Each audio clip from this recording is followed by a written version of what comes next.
Hola a todo el mundo, en este vídeo voy a hablar de los logros de la Unión Soviética, de sus grandes éxitos sociales y económicos, así como de sus años más prósperos.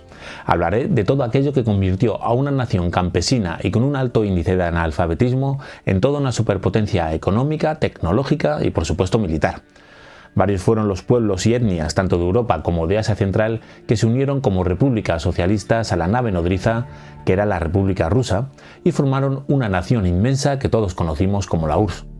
Toda esta población se encontraba en una prosperidad que tenía sus altos y bajos, pero a pesar de las adversidades y mientras estaban bajo los cuidados de papá Lenin y mamá Patria, los ciudadanos soviéticos, podría decirse, que tiraban hacia adelante estoicamente y sin protestar demasiado. De sus sombras y sus fracasos hablé en un vídeo anterior al que te dejo un enlace por aquí, por lo que haciendo justicia ahora tocaba hablar de sus virtudes y aciertos, ya que aunque le pese a algunos también los tuvieron y muchos. 75 años de historia soviética dan para muchísimo y si te quedas descubrirás cuáles fueron y cómo consiguieron tener a su población más que contenta durante algunas décadas. Yo pienso que uno no tiene que ser comunista para darse cuenta de que durante este periodo los soviéticos hicieron bastantes avances y en determinadas situaciones obraron de buena manera y de forma justa para sus ciudadanos.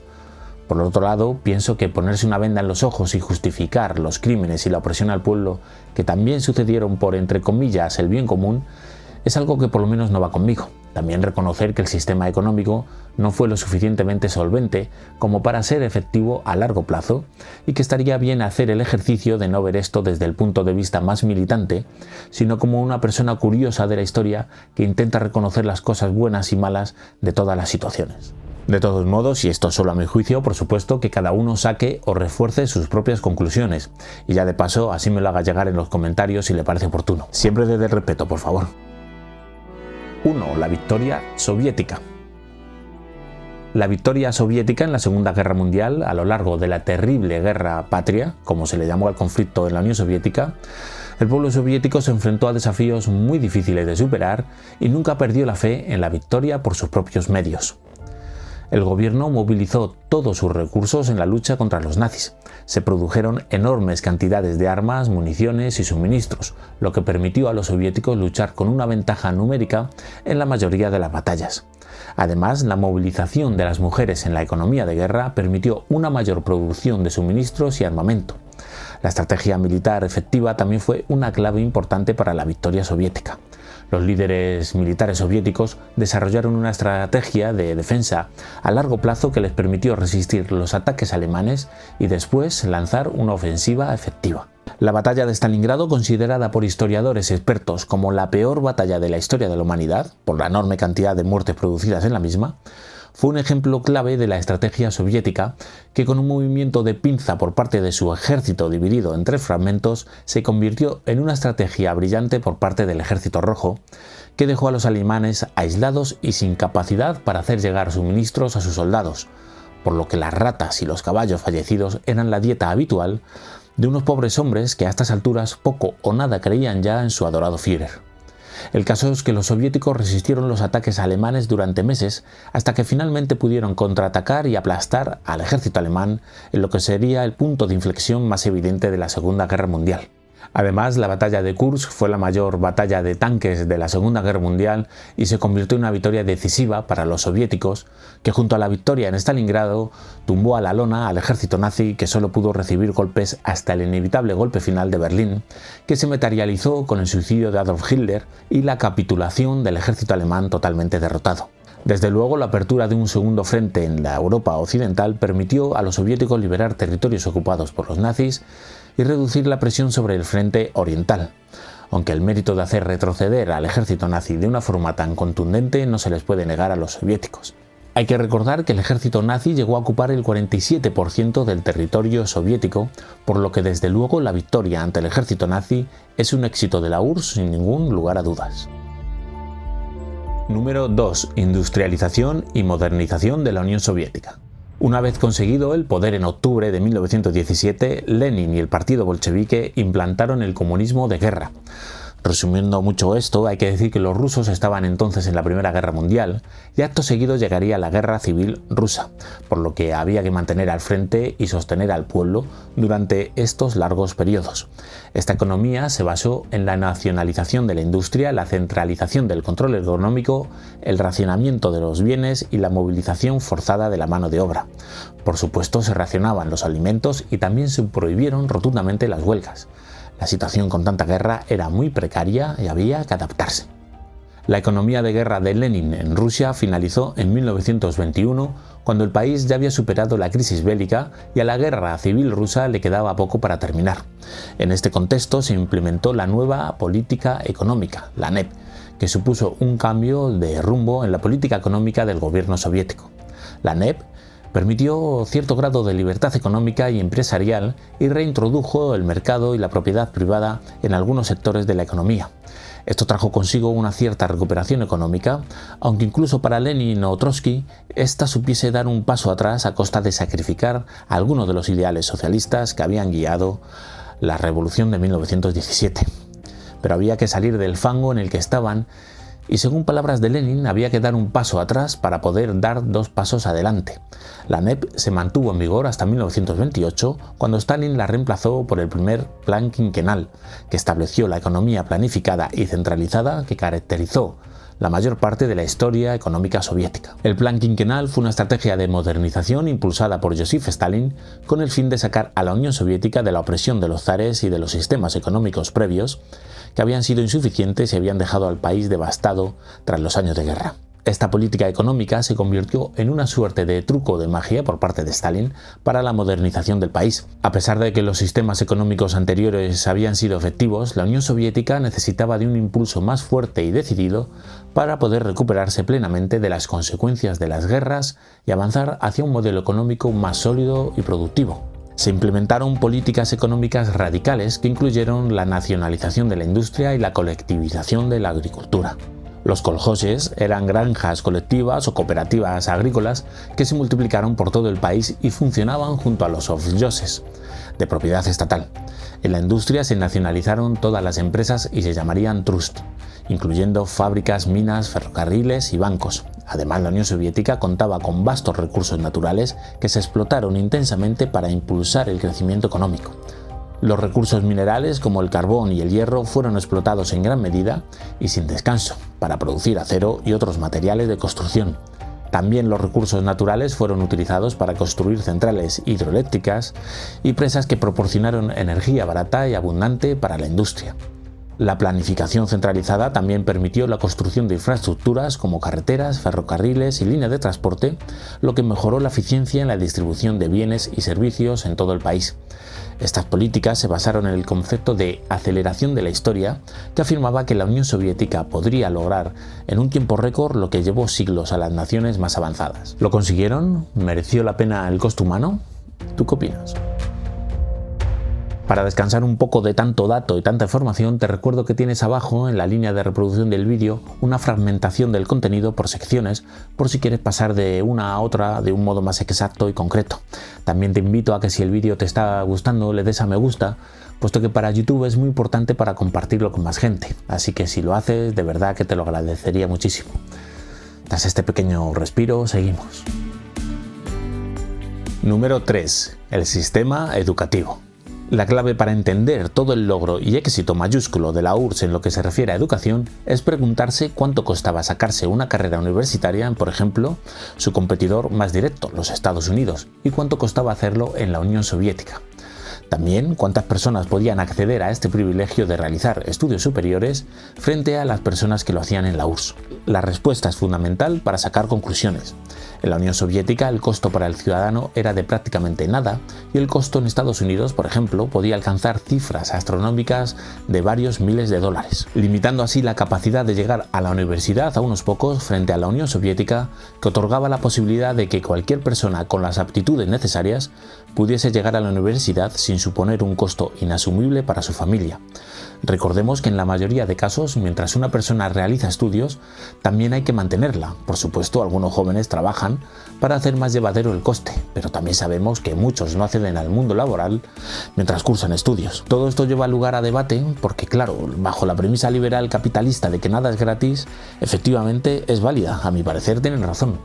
Está claro que los trabajadores con sus esfuerzos pagaban los estudios de sus hijos, seguramente no sobre la mesa y con una transferencia bancaria, pero desde luego sí que habían realizado el pago desarrollando durante años trabajos que, aunque remunerados, seguramente no alcanzaban las cantidades que en otros países hubiesen podido cobrar.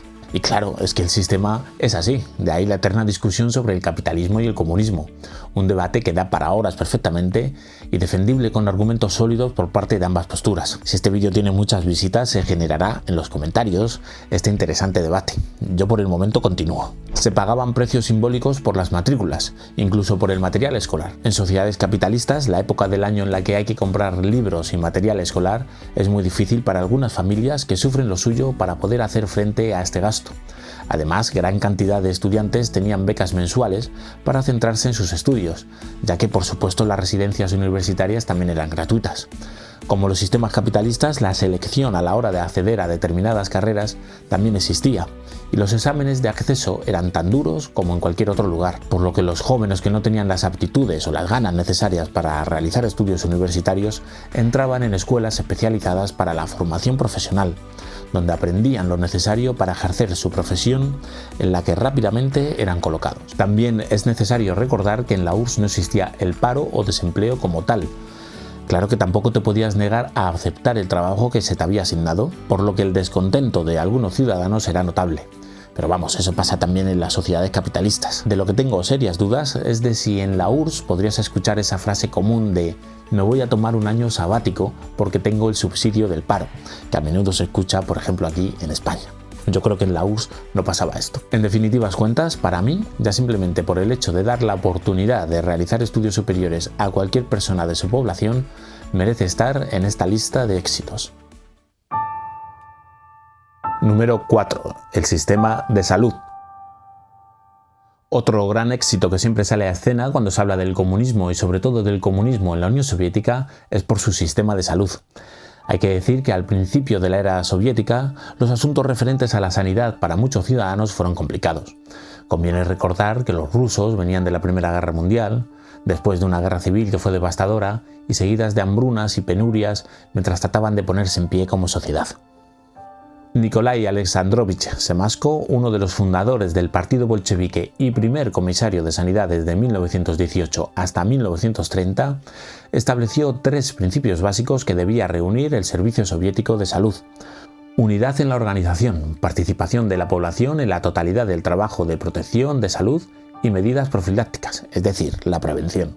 Desde un primer momento, la prioridad de las autoridades soviéticas fueron que los ciudadanos tuviesen acceso a la sanidad sin importar clase social y de forma totalmente gratuita. Se estableció una amplia gama de centros de salud especializados, principalmente en enfermedades venéreas, alcoholismo y tuberculosis.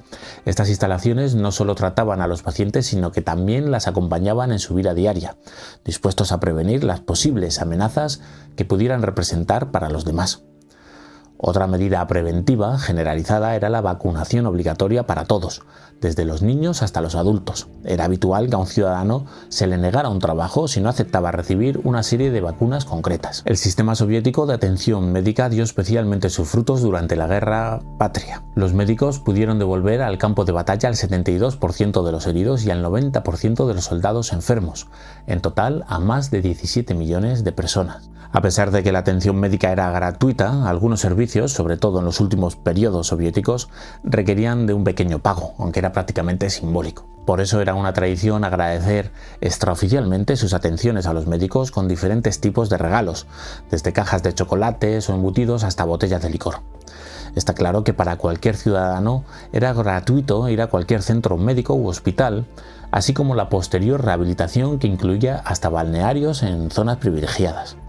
Hasta ir al dentista era gratuito, lo cual, y como todos sabemos, suele suponer un desembolso muy importante, incluso en las sociedades donde gozamos de un sistema sanitario centralizado y gratuito. Hago las comillas porque aquí se abre el debate otra vez de que nada es gratis, pero bueno, todo esto lo dejamos para otro vídeo si este tiene éxito. Ojalá. En la década de 1960, las expectativas de vida y salud en la Unión Soviética se aproximaban a las de Estados Unidos y otras partes de Europa. Sin embargo, la efectividad del modelo disminuyó con la falta de inversión y la calidad de la atención comenzó a disminuir a principios de la década de 1980.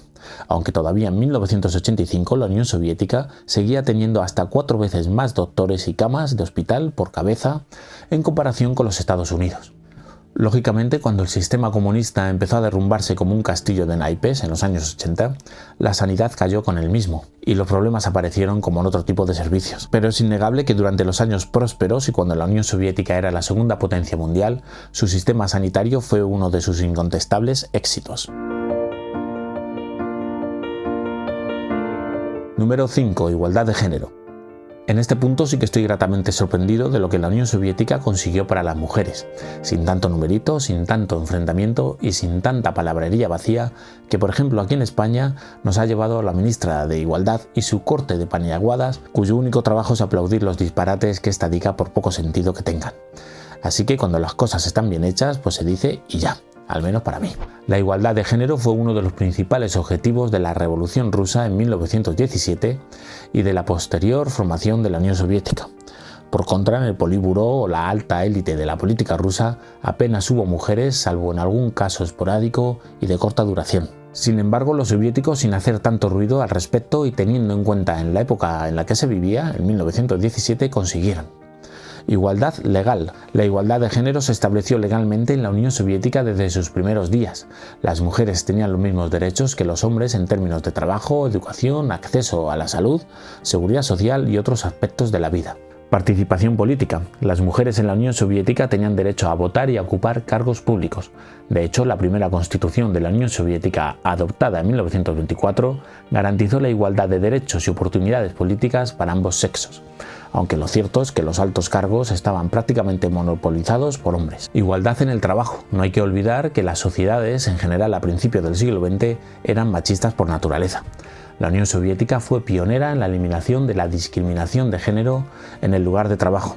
Las mujeres tenían acceso a los mismos trabajos y salarios que los hombres, y la discriminación por embarazo o maternidad estaba prohibida. Educación y formación. La Unión Soviética puso gran énfasis en la educación y la formación para todos, independientemente del género. Las mujeres tenían acceso a los mismos niveles de educación que los hombres, incluida la educación superior y la capacitación profesional. Participación en el ejército. Las mujeres en la Unión Soviética tenían derecho a servir en las Fuerzas Armadas y participar en la defensa del país. De hecho, durante la Segunda Guerra Mundial, las mujeres desempeñaron un papel importante en el ejército soviético. Sin duda, las mujeres en la Unión Soviética consiguieron un montón de logros inimaginables en otras sociedades de la época. Trabajaban en todo tipo de oficios y con cualquier responsabilidad según su valía. Ni recibían trato de favor, como casi se pretende ahora, ni discriminación alguna por el hecho de ser mujer. En fin, como deben de ser las cosas, a mi parecer. La mujer soviética más famosa del momento fue Valentina Tereskova, la cual pasó a la historia por ser la primera mujer en ir al espacio. Mientras millones de mujeres hacían las tareas del hogar desde fuera, en el espacio, estaba la soviética Valentina Tereskova haciendo fotos de nuestro querido planeta. Número 6. El programa espacial soviético. En el vídeo previo de fracasos de la Unión Soviética se discutió el fracaso del programa lunar soviético debido a que los Estados Unidos fueron los primeros en llegar a la Luna. A pesar de que los soviéticos invirtieron enormes cantidades de dinero, no consiguieron poner la bandera con la hoz y el martillo en la Luna. Además, mantuvieron el proyecto en secreto. Este hecho no se publicó hasta 1991, ya con la Unión Soviética disuelta. Sin embargo, en este vídeo debemos abordar la carrera espacial soviética en su conjunto y considerarla un éxito notable. Veremos que los soviéticos lograron muchas hazañas y dejaron una gran cantidad de datos curiosos en la historia. En 1957, la Unión Soviética lanzó el primer satélite artificial, el Sputnik 1, que pesaba solamente 83 kilogramos y emitía una señal de radio que se podía escuchar en todo el mundo. Fue el primer satélite en orbitar la Tierra, lo que fue un éxito sin precedentes. Pero la hazaña más impresionante de la Unión Soviética en la carrera espacial fue cuando Yuri Gagarin se convirtió en el primer ser humano en viajar al espacio y orbitar la Tierra en 1961. Pero la Unión Soviética no solo hizo historia al enviar al primer hombre al espacio, sino también al primer ser vivo, Un año antes, en 1960, la nave soviética Sputnik 2 llevó a bordo a la perrita Laika, que se convirtió en el primer animal en orbitar la Tierra. Aunque desafortunadamente la perrita Laika no sobrevivió, la misión, su sacrificio y su dedicación a la exploración espacial se recordarán para siempre. La nave espacial soviética Venera 7 se convirtió en la primera nave en aterrizar en Venus en 1970. La nave transmitió datos desde la superficie del planeta durante 23 minutos antes de que la señal se perdiera. En 1963, la Unión Soviética envió a la primera mujer al espacio, Valentina Tereskova. Tereskova voló en la nave espacial Vostok 6 y pasó casi 3 días en el espacio.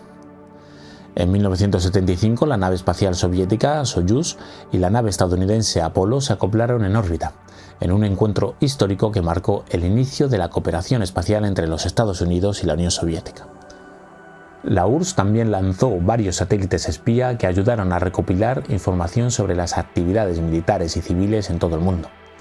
El caso es que la URSS durante al menos 4 décadas invirtió grandes cantidades de recursos en su carrera espacial y aunque tuvieron algún tropezón se puede valorar en su conjunto como un éxito. Número 7. Deportes, arte y cultura. Creo que la lucha sana que se veía en competiciones deportivas de élite eran un fiel reflejo de la tremenda competitividad, ya no tan sana, que existía entre las potencias norteamericana y soviética. Parece que aún estoy viendo esas luchas tremendas en las Olimpiadas por el número de medallas, esas camisetas con CCCP en el pecho y esa sensación que nos habían metido a todos de que los soviéticos eran los deportistas a los que había que derrotar.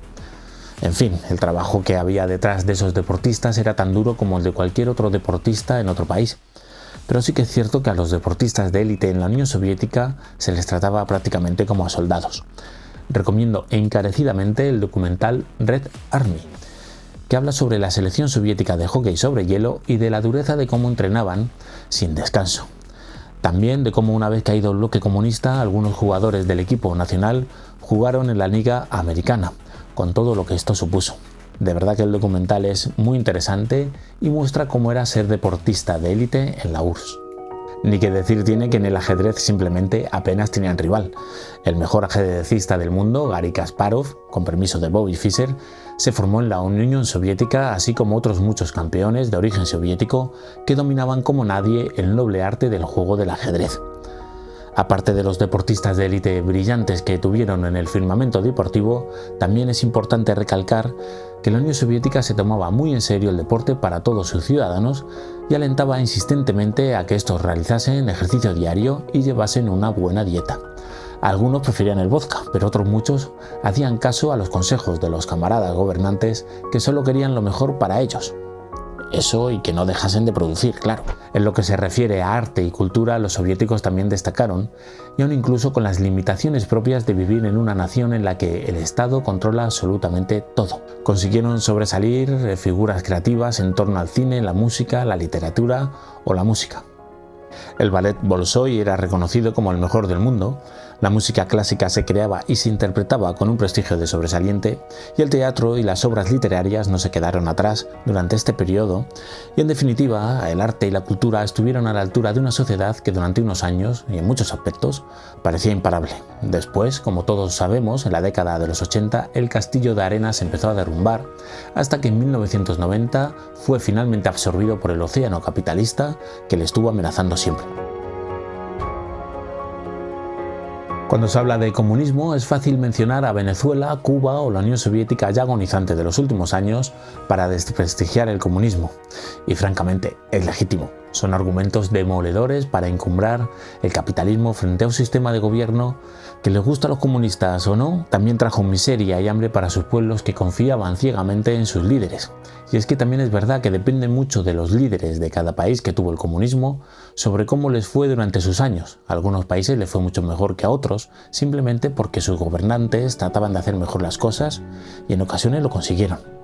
por supuesto depende de con quién hables, de cada país el relato cambia, pero eso sucede en España también, con Franco, que hay gente que asegura que se vivía estupendamente frente a otra que afirma que la vida era prácticamente imposible durante esos años. En fin, los años seguirán pasando, se seguirán haciendo análisis y se seguirán sacando conclusiones de todo tipo sobre la Unión Soviética y sobre el comunismo en general. El debate estará latente siempre, porque la verdad es que es muy interesante todo lo que rodea a esta ideología y a la Unión Soviética, que fue quien realmente la puso encima de la mesa durante 75 años y que más allá de sus luces y sus sombras, fue una nación importantísima para la historia de la humanidad y que a mi parecer consiguió tantos éxitos como fracasos.